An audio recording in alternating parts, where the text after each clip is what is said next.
మిత్రులందరికీ నమస్కారం. ఈ వీడియోలో మనం 6వ తరగతి పాఠ్యపుస్తకంలో ఉన్నటువంటి 3వ అధ్యాయం పటముల గురించి నేర్చుకుందాం.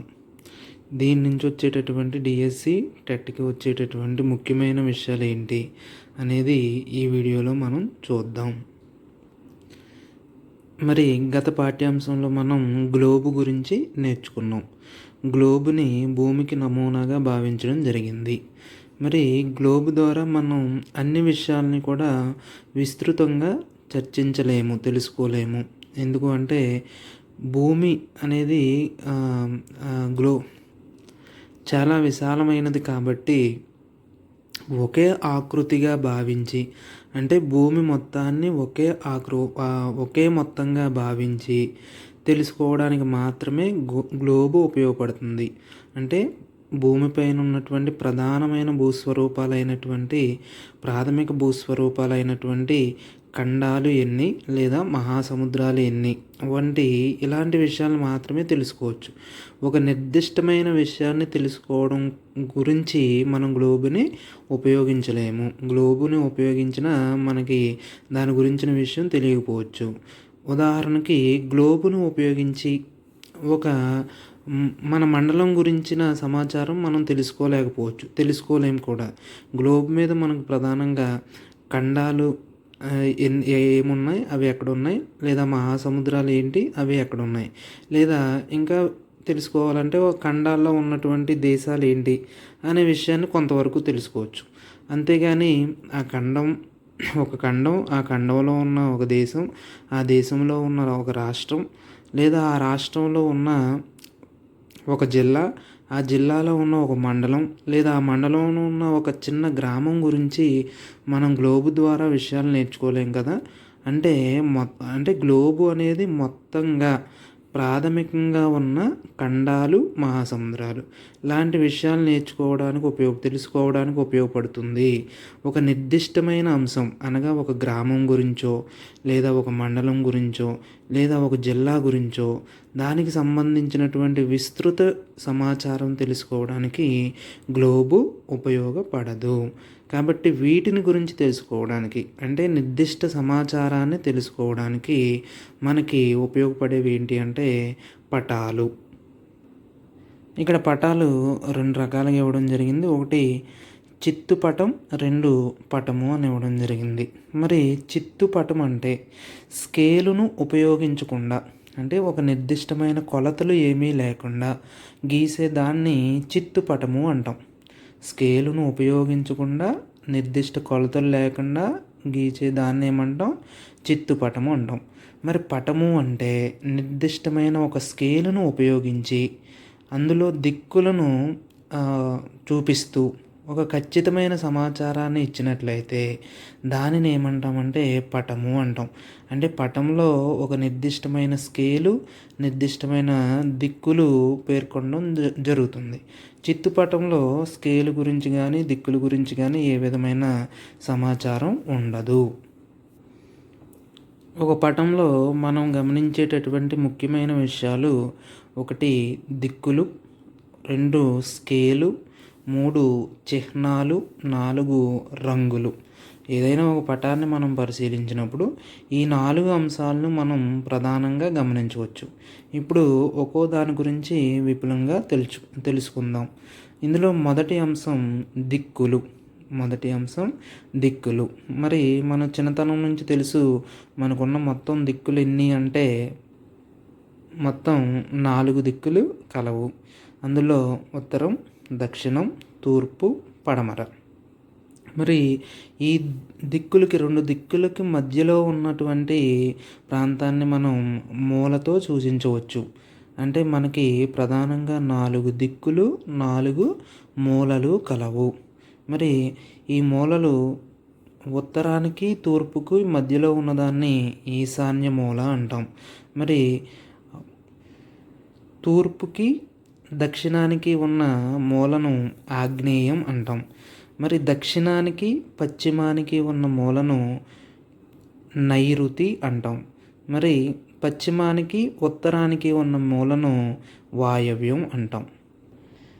ఇక్కడ ప్రధానంగా చూస్తే మరి ఈ సూర్యుడికి సూర్యోదయం జరిగేది ఇటువైపు, ఇది తూర్పు. దీనికి వ్యతిరేకంగా ఉన్నది పడమర.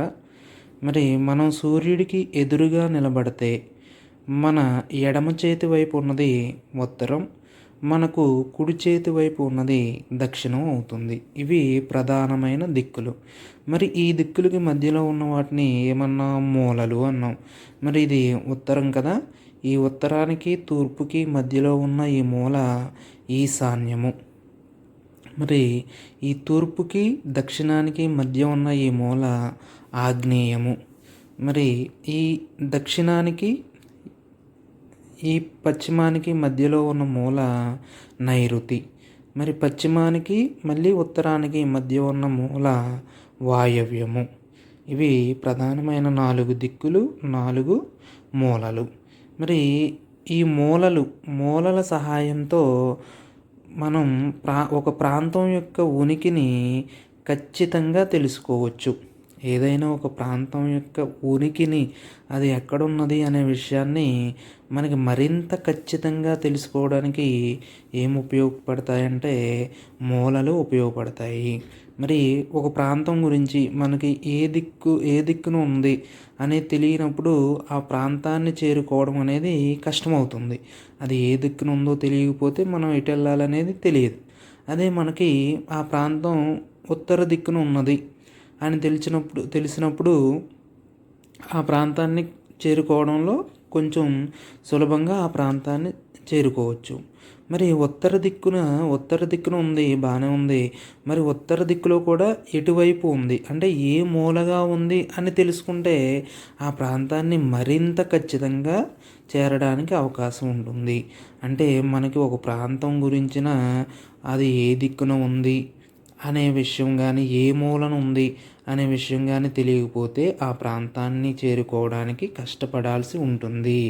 మరి అదే ఆ ప్రాంతం గురించిన దిక్కు తెలిసినట్లయితే కొంత సులువుగా ఆ ప్రాంతాన్ని చేరవచ్చు, కొంత ఖచ్చితంగా ఆ ప్రాంతాన్ని చేరవచ్చు. మరి ఆ ప్రాంతం ఆ దిక్కులో ఎటువైపు ఉంది, ఏ మూల ఉంది అనే విషయం కూడా తెలిస్తే అదే ప్రాంతాన్ని మరింత ఖచ్చితంగా తెలుసుకోవడానికి ఉపయోగపడుతుంది. మరి దీన్ని బట్టి మనం అర్థం చేసుకోవాల్సింది, దిక్కు అనేది ఒక ప్రాంతాన్ని ఖచ్చితంగా చేరుకోవడానికి ఉపయోగపడితే మూల అనేది అదే ప్రాంతాన్ని మరింత ఖచ్చితత్వంతో చేరుకోవడానికి ఉపయోగపడుతుంది. మరి తర్వాత ప్రధానమైన విషయం స్కేలు అంటే మనం ఒక పటంలో వాస్తవ దూరాన్ని కుదించి చూపడాన్ని, వాస్తవంగా ఉన్న దూరాన్ని కుదించి చూపడాన్ని అంటే తగ్గించి చూపడాన్ని స్కేలు అంటాం. అందుకని ఇక్కడ ఏమన్నాడంటే వాస్తవ దూరానికి పటంలో చూపబడిన దూరానికి గల నిష్పత్తినే స్కేలు అంటున్నాం. అంటే వాస్తవ దూరాన్ని పటంలో మనం ఏం చేస్తున్నామంటే తగ్గించి చూపిస్తున్నాం. దీన్నే స్కేలు అంటారు. మరి మూడో ప్రధానమైన విషయం చిహ్నాలు. మరి ఒక పటంలో ఏదైనా ఒక నిర్దిష్టమైన విషయాన్ని చూపించడానికి ఉపయోగించే వాటిని చిహ్నాలు అంటారు. అంటే ఓ పటంలో ఉదాహరణకు ఒక గ్రామంలో భవనాలు ఎక్కడున్నాయనే విషయాన్ని చూపించడానికి, లేదా పాఠశాలలు ఎక్కడున్నాయనే విషయాన్ని చూపించడానికి, లేదా రోడ్లు ఎక్కడున్నాయనే విషయాన్ని చూపించడానికి ఉపయోగించే వాటిని చిహ్నాలు అంటారు. మరి సాధారణంగా వాటిని వాస్తవ పరిమాణంలో చూపించలేం కాబట్టి ఈ చిహ్నాలను కూడా కుదించి చూపించడం జరుగుతుంది. కాబట్టి ఒక పటం పైన తక్కువ స్థలంలోనే మరి ఆ పటాన్ని పరిశీలించే వాళ్ళకి ఎక్కువ సమాచారం అందించడానికి చిహ్నాలు ఉపయోగపడతాయి. అంటే తక్కువ స్థలంలోనే దాని గురించినటువంటి ఎక్కువ సమాచారం మనం ఈ చిహ్నాల ద్వారా తెలుసుకోవచ్చు. మరి రెండో ప్రధానమైన ఉపయోగం ఏంటి అంటే చిహ్నాల వల్ల కొంతమంది నిరక్షరాస్యులు కూడా ఈ పటాన్ని చూసి సులభంగా విషయాన్ని గురించి అర్థం చేసుకోవడానికి చిహ్నాలు ఉపయోగపడతాయి. మరి ఈ టెక్స్ట్ బుక్లో ఇచ్చినటువంటి కొన్ని ప్రధానమైన చిహ్నాలను మనం చూస్తే కనుక, మొదటిది బ్రాడ్ గేజ్ రైల్వే. ఇలా ఉంటే దాన్ని ఏమంటామంటే గేజ్ రైల్వే ట్రాక్ అంటాం. మరి రెండు సరళ రేఖలు సమాంతరంగా ఉన్నట్లయితే, రెండు సరళ రేఖలు సమాంతరంగా ఉన్నట్లయితే దాన్ని పక్కా రోడ్డు అంటాం. పక్కా రోడ్డు. అదే సరళ రేఖల మధ్య ఇలా అంతరాలు ఉన్నట్లయితే, గ్యాప్స్ ఉన్నట్లయితే దానిని కచ్చా రోడ్డు అంటాం. కచ్చా రోడ్డు అంటే ఒక మట్టి రోడ్డు అన్నమాట.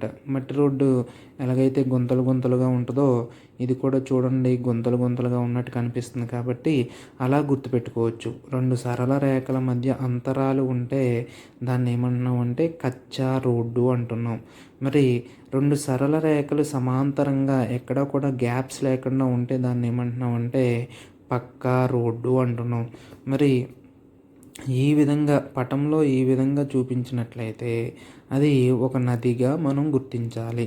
నది ఎలాగైతే ఉంటుందో ఇది కూడా ఆ రూపంలో ఉంది కాబట్టి నదిగా సులభంగా గుర్తించవచ్చు. మరి ఇది మసీదు, చర్చి, దేవాలయం. మరి వీటిపై ఉన్నటువంటి ఈ గుర్తులు బట్టి ఈజీగా మనం వాటిని గుర్తుపట్టడానికి అవకాశం ఉంటుంది. పాఠశాల, పిఎస్ అంటే పోలీస్ స్టేషన్, ఆర్ఎస్ అంటే రైల్వే స్టేషన్, పిఓ అంటే పోస్ట్ ఆఫీస్. తర్వాత కార్టోగ్రాఫర్ అంటే పటాలను తయారు చేసేవారిని కార్టోగ్రాఫర్లు అని పిలుస్తారు. ఎవరైతే పటాలను తయారు చేస్తారో వాళ్ళని కార్టోగ్రాఫర్లు అని పిలుస్తారు. ఇలా తయారు చేసినటువంటి కొన్ని పటాల సమూహాన్ని లేదా కొన్ని పటాల సముదాయాన్ని అట్లాస్ అని పిలుస్తారు. పటాల యొక్క సమూహాన్ని ఏమని పిలుస్తారు? అట్లాస్ అని పిలుస్తారు. పటాలు తయారు చేసే వాళ్ళని కార్టోగ్రాఫర్లని, వాళ్ళు తయారు చేసినటువంటి కొన్ని పటాలను కలిపి అట్లాస్ అని పిలుస్తారు. తదుపరి అంశము రంగులు లేదా నమూనాలు. మరి పటంలో ఏదైనా ఒక విషయాన్ని నిర్దిష్టంగా చూపడానికి అంటే వేరొక విషయం నుంచి వేరొక అంశం నుంచి ఆ అంశాన్ని ప్రత్యేకంగా చూపడానికి లేదా ఒక పటంలో చూపేటటువంటి వివిధ అంశాల మధ్య ఉన్న వ్యత్యాసాన్ని చూపించడానికి మనకి ఈ రంగులు లేదా నమూనాలు ఉపయోగపడతాయి. మరి పటాలలో వివిధ రంగులను ఉపయోగించడం జరుగుతుంది. మరి ఈ టెక్స్ట్ బుక్లో మనకు ప్రధానంగా 4 రంగుల గురించి ఇవ్వడం జరిగింది. 1 నీలం రంగు, 2 ఆకుపచ్చ రంగు, 3 పసుపు రంగు, 4 గోధుమ రంగు. మరి నీలం రంగు అనేది ఈ భూమిపై ఉన్నటువంటి జల భాగాలను చూపించడానికి, అవి మహాసముద్రాలైన, సముద్రాలైన, నదులు అయినా, సరస్సులైన వీటిని చూపించడానికి మనకి నీలం రంగుని ఉపయోగిస్తాం. మరి అందుకే ఈ ఈ భూమిపై జలభాగమే ఎక్కువగా ఆవరించి ఉంది కాబట్టి భూగ్రహాన్ని నీలిగ్రహము అని కూడా పిలుస్తాం. మరి తదుపరి ఆకుపచ్చ రంగు. మరి ఆకుపచ్చ రంగుని మైదానాలు లేదా పల్లపు భూములు చూపించడానికి ఉపయోగిస్తున్నాం. మైదానాలు లేదా పల్లపు భూములను చూపించడానికి ఉపయోగిస్తాం. సాధారణంగా మైదానాలు అనేవి సమృద్ధిగా నీరు లభించే ప్రాంతాలు. పల్లపు భూములు కానీ మైదానాలు కానీ సమృద్ధిగా నీళ్లు ఎక్కువగా లభించే ప్రాంతాలు. మరి ఎక్కడైతే నీళ్లు ఎక్కువగా లభిస్తాయో సాధారణంగా ఆ ప్రాంతాల్లో వ్యవసాయపు పంటలు బాగా అభివృద్ధి చెంది ఉంటాయి. మరి వ్యవసాయం అనగానే మనకు గుర్తొచ్చే రంగు ఆకుపచ్చ. కాబట్టి మైదానాలు పల్లపు భూముల్ని అక్కడ వ్యవసాయంగా అభివృద్ధి చెంది ఉంటాయి కాబట్టి వ్యవసాయం అంటే ఆకుపచ్చ రంగు కాబట్టి ఈ రెండింటినీ చూపించడానికి ఇక్కడ ఆకుపచ్చను ఉపయోగిస్తారు అని గుర్తుపెట్టుకోవచ్చు. తర్వాత పీట భూములను చూపించడానికి ఉపయోగించే రంగు పసుపు రంగు. పీట భూములను చూపించడానికి ఉపయోగించే రంగు పసుపు రంగు. తర్వాత పర్వతాలు. ఈ పర్వతాలను చూపించడానికి ఉపయోగించే రంగు గోధుమ రంగు. ఏదైనా ఒక పటంలో పర్వతాలను చూపించడానికి ఉపయోగించే రంగు గోధుమ రంగు. అదే పీఠభూములు చూపించడానికైతే పసుపు రంగును ఉపయోగించడం జరుగుతుంది. మరి కొన్ని విషయ నిర్దేశిక పటాలలో అంటే ఏదైనా ఒక నిర్దిష్టమైన విషయాన్ని తీసుకుని దాని గురించి వివరించేటప్పుడు రంగులకు బదులుగా కొన్ని నమూనాలను ఉపయోగించడం జరుగుతుంది. రంగులకు బదులుగా నమూనాలను ఉపయోగించడం జరుగుతుంది. అంటే ఒక రేఖల మాదిరిగాను లేకపోతే ఒక చుక్కల మాదిరిగాను చూపించడం జరుగుతుంది. మరి ఈ రేఖలు కానీ చుక్కలు కానీ దగ్గరగా ఉన్నట్లయితే దాన్ని ఎక్కువ తీవ్రతను చూపించడానికి ఉపయోగిస్తాం. ఒక రేఖలను సరళ రేఖలను కానీ చుక్కలను కానీ దగ్గరగా చూపిస్తే అక్కడ దాని యొక్క తీవ్రత ఎక్కువగా ఉందని అర్థం. ఈ రేఖల మధ్య దూరం కొంచెం పెరిగింది అంటే అక్కడ తీవ్రత కొంచెం తగ్గి అది ఒక మాదిరి తీవ్రతను సూచిస్తుంది. మరి ఈ రేఖలు అనేవి ఇక్కడ ఒక చుక్కల మాదిరిగా ఉండే అంటే ఆ రేఖల మధ్య అంతరాలు కింద ఉన్నట్లయితే అది తక్కువ తీవ్రతను చూపిస్తుంది. మరి రేఖలు కాకుండా చుక్కలను అక్కడ చూపించినట్లయితే అంటే చుక్కల మధ్య ఎక్కువ గ్యాప్స్ ఉన్నట్లయితే అది ఇంకా అతి తక్కువ తీవ్రతను చూపిస్తుంది. ఇలా ఏదైనా పటంలో ఒక విషయాన్ని మనం చూపించడానికి అయితే రంగులను ఉపయోగిస్తారు లేదా ఈ రకంగా నమూనాలను ఉపయోగిస్తారు. తరువాత వివిధ రకాల పటాలు. మరి పటాలు ప్రధానంగా 3 రకాలు. మొదటిది రాజకీయ పటాలు, 2 భౌతిక పటాలు, 3 విషయ నిర్దేశిక పటాలు. రాజకీయ పటాలు, భౌతిక పటాలు, విషయ నిర్దేశిక పటాలు. మరి చారిత్రక పటాలు కూడా ఉంటాయి. మరి రాజకీయ పటాలు అంటే ఒక గ్రామాన్ని కానీ ఒక నగరాన్ని కానీ లేదా ఒక పట్టణాన్ని కానీ లేదా జిల్లాను కానీ రాష్ట్రాన్ని కానీ దేశాన్ని కానీ వాటి సరిహద్దులను చూపడాన్ని రాజకీయ పటాలు అంటారు. ఉదాహరణకు ఒక దేశం తీసుకున్నప్పుడు ఆ దేశం యొక్క సరిహద్దు మరియు ఆ దేశం లోపల ఉన్నటువంటి రాష్ట్రాల గురించి తెలియచేయడం. లేదా ఒక రాష్ట్రాన్ని తీసుకున్నప్పుడు ఆ రాష్ట్రం యొక్క సరిహద్దు ఆ రాష్ట్రం లోపల ఉన్న జిల్లాలను గురించి తెలియచేయడం. మరి ఒక జిల్లాని తీసుకున్నప్పుడు ఆ జిల్లా యొక్క సరిహద్దు ఆ జిల్లా లోపల ఉన్నటువంటి మండలాల గురించి తెలియజేయడం. ఇలా తెలియజేసే పటాలను రాజకీయ పటాలు అంటారు. మరి ఇక్కడ భారతదేశం యొక్క రాజకీయ పటాన్ని మనం గమనించవచ్చు. మరి ప్రస్తుతం భారతదేశంలో 28 రాష్ట్రాలు 8 కేంద్రపాలిత ప్రాంతాలు కలవు. 28 రాష్ట్రాలు 8 కేంద్రపాలిత ప్రాంతాలు కలవు. మరి మన భారతదేశంతో భూ సరిహద్దును పంచుకునే దేశాలు 7 కలవు. 1 పాకిస్తాన్, 2 ఆఫ్ఘనిస్తాన్, 3 చైనా, 4 నేపాల్, 5 భూటాన్, 6 బంగ్లాదేశ్, 7 మయన్మార్. ఇవి మన దేశంతో భూ సరిహద్దును పంచుకుంటున్నాయి. మరి ఈ హిందూ మహాసముద్రంలో గల శ్రీలంక కూడా మనకు ఈ జలభాగంలో సరిహద్దును పంచుకున్నటువంటి ఒక దేశము. మరి ఇంకా ప్రధానమైన విషయాలు మరి 8 కేంద్రపాలిత ప్రాంతాల్లో ఒక కేంద్రపాలిత ప్రాంతమే పుదుచ్చేరి అనేది ఒకే చోట ఒకే ప్రాంతంలో ఉన్న కేంద్రపాలిత ప్రాంతం కాదు. ఇది 3 ప్రాంతాల కలయిక పుదుచ్చేరి. మరి తమిళనాడులో ఉన్నటువంటి కరైకాల్, కేరళలో ఉన్నటువంటి మహి, ఆంధ్రప్రదేశ్లో ఉన్నటువంటి యానం. కరైకాల్ తమిళనాడులో ఉంది, మహి కేరళలో ఉంది, ఆంధ్రప్రదేశ్లో యానం కలదు. ఈ మూడింటిని కలిపి పుదుచ్చేరి కేంద్రపాలిత ప్రాంతంగా పిలవడం జరుగుతుంది. మరి ఈ కేంద్రపాలిత ప్రాంతాల్లో చివరగా ఏర్పాటైనవి ఏంటి? Jammu and Kashmir and Ladakh. Jammu and Kashmir మరియు లడఖ్ ఇవి కొత్తగా ఏర్పాటైన కేంద్రపాలిత ప్రాంతాలు. మరి జమ్మూ అండ్ కాశ్మీర్కి 2 రాజధానులు, ఒకటి జమ్మూ, 2 శ్రీనగర్. మరి జమ్మూ జమ్మూ అనేది శీతాకాల రాజధాని కాగా శ్రీనగర్ అనేది వేసవికాల రాజధాని. మరి తర్వాత ఈ కేంద్రపాలిత ప్రాంతాల్లోనే దామన్ డయ్యు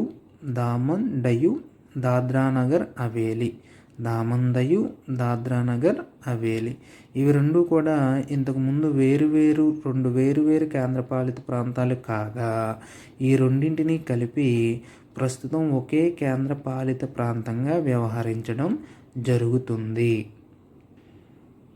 తర్వాత భౌతిక పటాలు అంటే ఒక భూభాగంపై ఉన్నటువంటి వివిధ రకాలైన భౌగోళిక స్వరూపాలను చూపించడానికి మనం భౌతిక పటాలను ఉపయోగిస్తాం. భౌగోళిక స్వరూపాలు అనగా అక్కడ పీఠభూములు ఉన్నాయా ఆ ప్రాంతంలో, లేదా పర్వతాలు కలవా, లేదా మైదానాలు కలవా అనే విషయాలను చూపించడాన్ని భౌగోళిక పటాలను ఉపయోగించడం జరుగుతుంది. తర్వాత విషయ నిర్దేశిత పటాలు.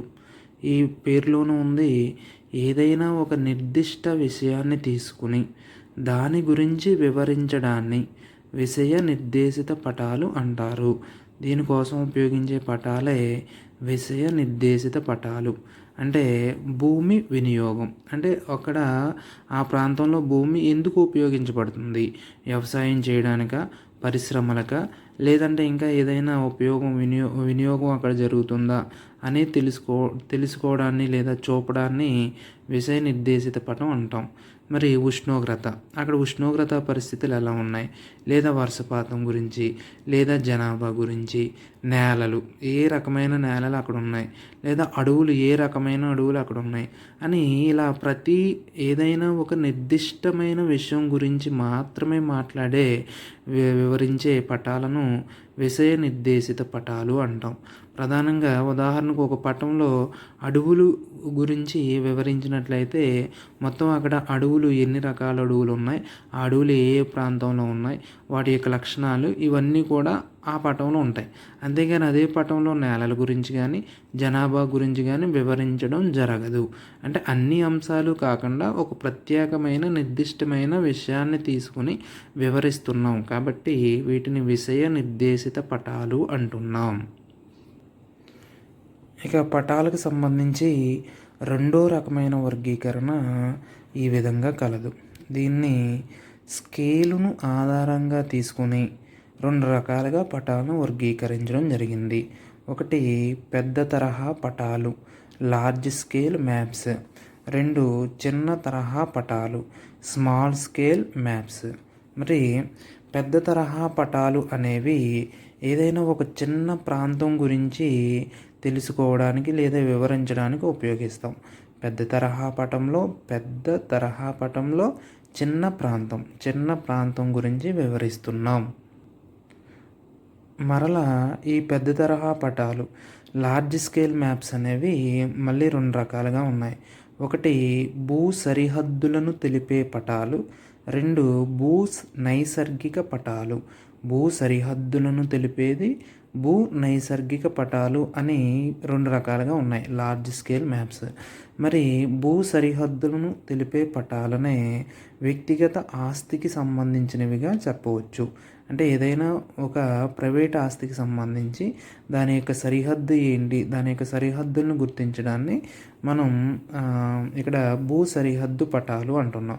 భూ నైసర్గిక పటాలు అంటే పేరులోనూ ఉంది, ఒక నిర్దిష్టమైన ప్రాంతంలో దాని యొక్క నైసర్గిక స్వరూపం ఏంటి, అక్కడ పర్వతాలు ఉన్నాయా, పీఠభూములు ఉన్నాయా, మైదానాలు ఉన్నాయా అని తెలియచేయడాన్ని భూ నైసర్గిక పటాలు అంటాం. ఈ 2 దేని కింద ఉన్నాయంటే పెద్ద తరహా పటాలు లార్జ్ స్కేల్ మ్యాప్స్కి రెండు కూడా ఉదాహరణ కింద చెప్పవచ్చు. రెండు చిన్న తరహా పటాలు. ఇవి చిన్న తరహా పటాలు స్మాల్ స్కేల్ మ్యాప్స్. ఇవి ఇవి దేని గురించి వివరిస్తాయి? ఒక పెద్ద ప్రాంతం గురించి వివరించడానికి చిన్న తరహా పటాలను తీసుకోవడం జరుగుతుంది. ఇక్కడ చిన్న తరహా పటము, పెద్ద తరహా, చిన్న తరహా అంటే ఈ పటాల సైజు అనుకోకూడదు మనం. సైజు పెద్దగా ఉంటుందని కాదు.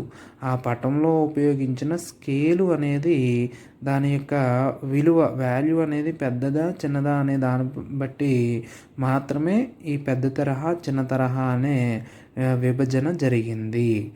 మరి చిన్న తరహా పటాలు ఒక పెద్ద ప్రాంతం గురించి తెలియజేయడం జరుగుతుంది. పెద్ద ప్రాంతం అంటే ఇక్కడ ప్రపంచం మొత్తం గురించి, లేదా ఏదైనా ప్రపంచంలో ఉన్న ఒక ఖండాన్ని గురించి, లేదా ఆ ఖండంలో ఉన్నటువంటి ఒక దేశం గురించి వివరించే పటాలను చిన్న తరహా పటాలు అంటారు. మరి ఇవి కూడా మళ్ళీ రెండు రకాలు కలవు. ఒకటి గోడపటం, రెండు అట్లాస్. గోడపటము, అట్లాస్. మరి గోడపటము అంటే మనం తరగతి గదిలో పిల్లలకు వివరించడానికి, విద్యార్థులకు వివరించడానికి సాధారణంగా ఉపయోగించే పటాలను గోడపటాలు అంటారు. మరి అట్లాస్ అంటే ఏమని చెప్పాం? అట్లాస్ అనేది కొన్ని పటాల యొక్క సంకలనం, సమూహాన్నే అట్లాస్ అంటారు. మరి గోడపటాలు అనేవి అట్లాస్ కంటే కూడా పరిమాణంలో పెద్దగా ఉంటాయి. అట్లాస్ కంటే పరిమాణంలో గోడపటాలు పెద్దగా ఉంటాయి. మరి ఇంకా చివరి విషయం, ఈ పెద్ద తరహా పటాలు చిన్న ప్రాంతాలను చూపించడం, చిన్న తరహా పటాలు పెద్ద ప్రాంతాలను చూపించడం. ఒక ఉదాహరణ ద్వారా తెలుసుకుంటే మనం పెద్ద తరహా పటాల్లో చిన్న ప్రాంతం చూపిస్తూ ఉంటున్నాం. దీనికి ఉదాహరణగా ఏదో ఒక జిల్లాను తీసుకున్నాం. ఆ జిల్లా యొక్క మొత్తం విస్తీర్ణం ఒక 1000 కిలోమీటర్లు ఉంది అనుకుంటే, మొత్తం విస్తీర్ణం ఒక 1000 కిలోమీటర్లు ఉంది అనుకుంటే, మరి మనం పటంలో చూపించేటప్పుడు ప్రతి 100 కిలోమీటర్ల దూరాన్ని 1 సెంటీమీటర్గా తీసుకోవడం జరిగింది. ప్రతి 100 కిలోమీటర్ల దూరాన్ని 1 సెంటీమీటర్గా తీసుకోవడం జరిగింది. మరి అదేవిధంగా ఒక రాష్ట్రాన్ని తీసుకున్నాం. ఆ రాష్ట్రం యొక్క విస్తీర్ణం ఒక 10,000 కిలోమీటర్లు ఉంది అనుకుందాం. 10,000 కిలోమీటర్లు. మరి ఇక్కడ ఏం చేసాం? ప్రతి 1000 కిలోమీటర్ల దూరాన్ని 1 సెంటీమీటర్గా తీసుకున్నాం. ప్రతి 1000 కిలోమీటర్ల దూరాన్ని 1 సెంటీమీటర్గా తీసుకున్నాం. పెద్ద తరహా పటాల్లో అయితేనేమో ఒక చిన్న ప్రాంతాన్ని తీసుకుని అక్కడ ఒక 100 కిలోమీటర్ల దూరాన్ని ఉదాహరణకు 1 సెంటీమీటర్గా తగ్గించాం. అంటే చాలా తక్కువ ప్రాంతాన్నే 1 సెంటీమీటర్కి కుదించడం జరిగింది. తక్కువ అంటే ఒక చిన్న ప్రాంతాన్ని 1 సెంటీమీటర్ కుదించడం జరిగింది. కానీ ఇక్కడ పెద్ద ప్రాంతాలను తీసుకున్నాం కాబట్టి అక్కడ ఎక్కువ దూరాలని కూడా, అంటే సుమారుగా ఒక 1000 కిలోమీటర్ల దూరాన్ని ఉదాహరణకు అదే 1 సెంటీమీటర్కి కుదించడం జరిగింది. పెద్ద ప్రాంతాన్ని ఎక్కువ విస్తీర్ణాన్ని తక్కువకి కుదించాం. 1 సెంటీమీటర్కి కుదించాం. ఇక్కడ ఏం చేసాం? తక్కువ విస్తీర్ణాన్నే 1 సెంటీమీటర్కి కుదించాం. అందుకనే చిన్న ప్రాంతాలను చూపే పటాలను పెద్ద తరహా పటాలు అని, మరి పెద్ద ప్రాంతాలను సూచించే పటాలను చిన్న తరహా పటాలు అని పిలవడం జరుగుతుంది. ఇక్కడ జీపీఎస్ అని ఇవ్వడం జరిగింది. జీపీఎస్ అంటే మనందరికీ తెలుసు. జీపీఎస్ యొక్క full form global positioning system. Global positioning system. మరి ఈ జీపీఎస్ని మనం ప్రస్తుతం ఏదైనా ఒక స్థానాన్ని తెలుసుకోవడానికి, అంటే ఏదైనా ఒక ప్రాంతం యొక్క ఖచ్చితమైన స్థానాన్ని తెలుసుకోవడానికి మనం జీపీఎస్ సిస్టమ్ని ఉపయోగించడం జరుగుతుంది. మరి అదేవిధంగా వెబ్ ఆధారిత పటాలు. ఏదైనా ఒక ప్రాంతం గురించినటువంటి పూర్తి సమాచారాన్ని తెలుసుకోవడానికి, అంటే ఆ ప్రాంతంలో నివాస ప్రాంతమా, లేదా వ్యవసాయ ప్రాంతమా, వ్యవసాయం జరుగుతున్న ప్రాంతమా, లేదా అక్కడ ఏమన్నా పరిశ్రమలు ఉన్నాయా, లేదా అక్కడ ఏమన్నా ఖనిజాలు లభిస్తున్నాయా అనే మొత్తం ఆ ప్రాంతం యొక్క పూర్తి సమాచారాన్ని తెలుసుకోవడానికి మనం వెబ్ ఆధారిత పటాలను ఉపయోగిస్తున్నాం. ఇక్కడ పటము అంటే ఏమని చెప్పాం, నిర్దిష్టమైన స్కేలును ఉపయోగించి నిర్దిష్టమైన కొలతలతో రూపొందించే పటాన్ని ఇక్కడ పటము అంటాం. మరి పటానికే ఉన్న మరొక పేరు ఏంటి అంటే మానచిత్రము. పటము అన్న మానచిత్రము అన్న ఇక్కడ నిర్దిష్టమైన అంటే ప్రామాణిక కొలతలతో గీసినటువంటి చిత్రము అని అర్థం. మరి చిత్తుపటము అంటే మరి ఇక్కడ ఒక నిర్దిష్టమైన స్కేలు కానీ ఒక ప్రామాణికమైన కొలతలు కానీ ఏమీ ఉండవు, స్కేలును ఉపయోగించడం జరగదు. దాన్ని ఏమంటున్నామంటే చిత్తుపటము అంటున్నాం. మరి ప్రణాళిక అంటే ఈ పాఠ్యాంశానికి సంబంధించి ప్రణాళిక అంటే ఏదైనా ఒక చిన్న ప్రదేశాన్ని తీసుకుని ఆ చిన్న ప్రదేశానికి సంబంధించినటువంటి పూర్తి సమాచారాన్ని ఒక నిర్దిష్టమైన స్కేలు ద్వారా అంటే ఒక నిర్దిష్టమైన పట రూపంలో వివరించినట్లయితే దాన్ని ప్రణాళిక అంటాం. ప్రణాళిక అంటే వాస్తవానికి ఏదైనా ఒక పనిని ఎలా చేయాలి ఏంటి అని నిర్ణయించుకోవడాన్ని ప్రణాళిక అని అంటాం. కానీ ఈ పాఠ్యాంశానికి సంబంధించి మనం ఒక చిన్న ప్రాంతాన్ని తీసుకుంటాం. ఆ చిన్న ప్రాంతం గురించినటువంటి పూర్తి సమాచారం ఇవ్వడాన్ని నిర్దిష్టమైన స్కేలును ఉపయోగించి ఇవ్వడాన్ని ప్రణాళిక అని చెప్తున్నాం. తర్వాత స్కేలు అంటే ముందే చెప్పాం ఏమని, ఒక పటంలో వాస్తవ దూరానికి బదులుగా చూపబడేటటువంటి దూరాన్ని స్కేలు అని పేర్కొంటాం. మరి దిక్కులు ప్రధానంగా 4 దిక్కులు కలవు. మూలలు కూడా 4 మూలలు కలవు. మరి దిక్సూచి